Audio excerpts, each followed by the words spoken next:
پرویز الہی صاحب نے بڑا مشورہ دیا ہے.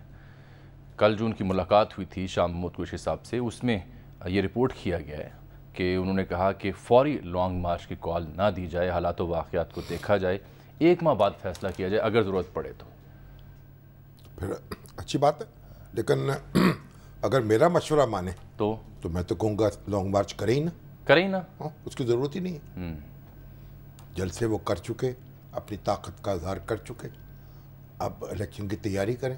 یا پنجاب میں بلدیاتی انتخاب تو بعد میں ہوں گے، پہلے ضمنی انتخاب ہوں گے. ان سیٹوں پہ لڑیں ڈٹ کے، اپنے وجود کا احساس دلائیں، اور پھر جو ہے بلدیاتی انتخاب وہ جو مومنٹم انہوں نے بلڈ کیا اپنے ورکرز کے ہاں، ووٹرز کے ہاں، سپورٹرز کے ہاں، اس کو کیسے انٹیکٹ کریں اگر وہ جلسے نہیں کرتے یا لانگ مارچ نہیں کرتے؟ نہیں، وہ مومنٹم دیکھیے، آپ ایک بات سمجھ لیں، جو بھی تحریک جو ہے نا وہ اپنے کلائمیکس سے شروع ہوگی نا وہ نیچے جائے گی. تحریکیں جو ہیں وہ آہستہ آہستہ اٹھتی ہیں اور اوپر جاتی. اگر ان کے لیے یہ کلائمیکس کی بجائے نقطہ آغاز ہو تو نہیں، یہ کلائمیکس سے شروع کی، بڑے بڑے جلسے، لوگوں کے جذبات جو ہے ان کا اظہار ہو گیا، کیتھارسس ہو گیا. اب جلسوں کے بعد جب آپ نے کہا کہ آ جائے کربلا میں گرمی کے موسم میں اور واپس نہیں جانا جب تک ڈیٹ نہیں لے لینی، تو پھر کیا نتیجہ نکلا؟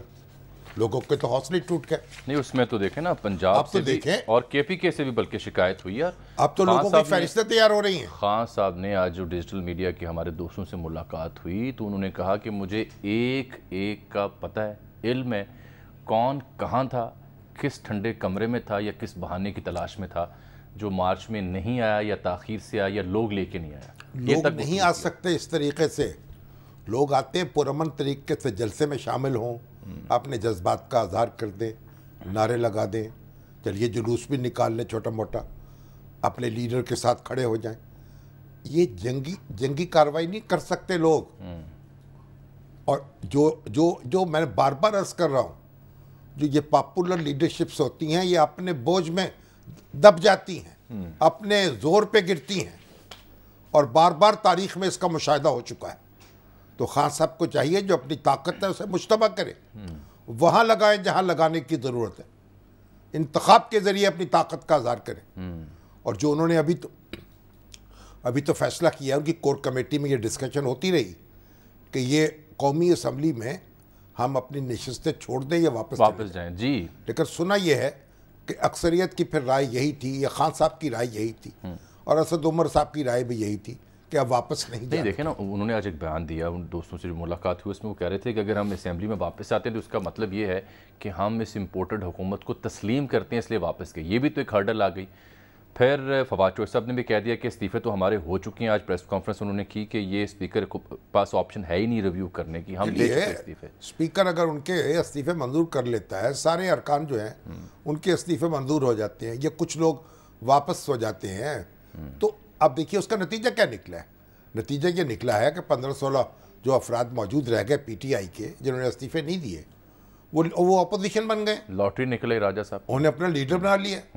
اب لوگوں نے ہاہاکار مچائی ہوئی ہے کہ یہ لیڈر کہاں سے ہو گئے اپوزیشن کے. او بھائی، جس کی تعداد زیادہ ہوگی اپوزیشن بینچوں پر وہ اپنا لیڈر بنا لیں گے. اپوزیشن لیڈر حکومت نے تو نامینیٹ نہیں کرنا. آئینی اور قانونی طور پر آپ درست فرما رہے ہیں. ہاں جی، لیکن کوئی مذاق کا پہلو نہیں نکلتا. مذاق کا پہلو تو ہے اس میں، ہے نا، لیکن ہے ایک واقعہ ہے. اگر خان صاحب جو ہیں ان کو نہ چھوڑتے، کھلی چھوٹ نہ دیتے، اب وہ جناب لیڈر آف دی اپوزیشن ہے. ٹیکنیکلی قانونی طور پر قواعد کے مطابق، کیونکہ وہ ہمارے وہ جی ڈی اے والے جو ہیں میئر صاحب، وہ روتے پیٹتے رہ گئے، مگر 3-4 آدمی ان کے ساتھ تھے. ان کی ذرا تو جو لوگ اپوزیشن بینچوں پہ بیٹھے تھے ان کی میجورٹی نے راجہ ریاض صاحب کے ہاتھ میں بیعت کر لی. اب وہ لیڈر آف دی اپوزیشن ہے. جیسے ایوب خان کے دور میں، فیلڈ مارشل ایوب خان کے دور میں، ان کے بھائی سردار بہادر خان جو تھے، وہ اسمبلی میں، ویسٹ پاکستان اسمبلی میں جو آج پاکستان ہے، اس میں لیڈر آف دی اپوزیشن تھے. اور انہوں نے شعر پڑھا تھا جو بڑا مشہور ہوا تھا. وہ کیا سنائے نا؟ انہوں نے کہا وہ آغاز گلستان جو بھی ہو، انجام گلستان سامنے ہے، ہر شاخ کہ نہیں کیا ہر شاخ پہ الو بیٹھا ہے، انجام گلستہ کیا ہوگا؟ پہلا مسئلہ کچھ مجھے گڑبڑ ہو گیا. لیکن یہاں پہ تو راجہ صاحب نے انجام گلستہ بتا دیا ہوا ہے. آغاز راجہ صاحب یہ کہتے ہیں ہر شاخ پہ الو بیٹھا ہے، انجام گلستہ کیا ہوگا؟ یہ سردار بہادر خان نے پڑھا، مشہور ہوا، بڑی داد ملی. اب ایوب خان جناب وزیر اعظم تھے، صدر مملکت تھے، فیلڈ مارشل اور فیلڈ مارشل تھے، اور ان کے جو بھائی ہیں وہ صدارتی نظام تھا اس وقت، اپوزیشن لیڈر، وہ اپوزیشن لیڈر تھے ویسٹ پاکستان میں. نہیں یہاں پہ تو انجام گلستان کی ہمیں خبر دے دی ہے راجہ صاحب نے خود بھی. وہ یہ کہتے ہیں کہ ابھی تو میں ہوں اپوزیشن، ہاں جب میں الیکشن لڑوں گا تو نون لیگ کے ٹکٹ نون لیگ کے ٹکٹ پہ لڑوں گا. دیکھیں اس سے زیادہ مزاح کا پہلو کیا نکل سکتا ہے بات یہ ہے عمل میں؟ حقیقی اب جب ایک شخص آپ یہ کام نہیں کر سکتے، جب اپوزیشن بینچیں اب خالی چھوڑ دی آپ نے تو جو لوگ ان پہ بیٹھیں گے بس انہی کے آپ ان کو لیڈر بھی بنائیں گے. وہ چلے عمر جٹ صاحب لوٹے ہیں پشاور سے، خان صاحب نے پہلے تو جو لیڈر آف دی اپوزیشن جو ہے یہ عمران خان صاحب نے بنایا ہے، اسد عمر نے بنایا ہے. اگر نہ چھوڑتے تو یہاں پہ چلو خان صاحب خود ہوتے، خود نہ ہوتے شاہ محمود قریشی ہوتے، چلیے نہ ہوتے تو اسد عمر ہوتے. بھئی آرام سے وہاں اپنی بات کرتے، حکومت کا ناک میں دم کرتے. اب وہ سارا میدان خالی چھوڑ کے وہ ان کے راجہ صاحب کے سپورٹ کر دیا، اور راجہ صاحب جو ہیں اب وہ نیب کا چیئرمین کا مقرر ہوگا، ان کی رائے ہوگی، الیکشن کمشنر مقرر ہوں گے، ان کی رائے ہوگی. اب آپ روتے پیٹتے رہ جائیں ہم سپریم کورٹ جائیں گے. اور بھائی سپریم کورٹ کیا کرے گی؟ سپریم کورٹ یہ کہے گی کہ میں آپ اپنا کام کریں، آپ جا کے ہاؤس میں بیٹھتے.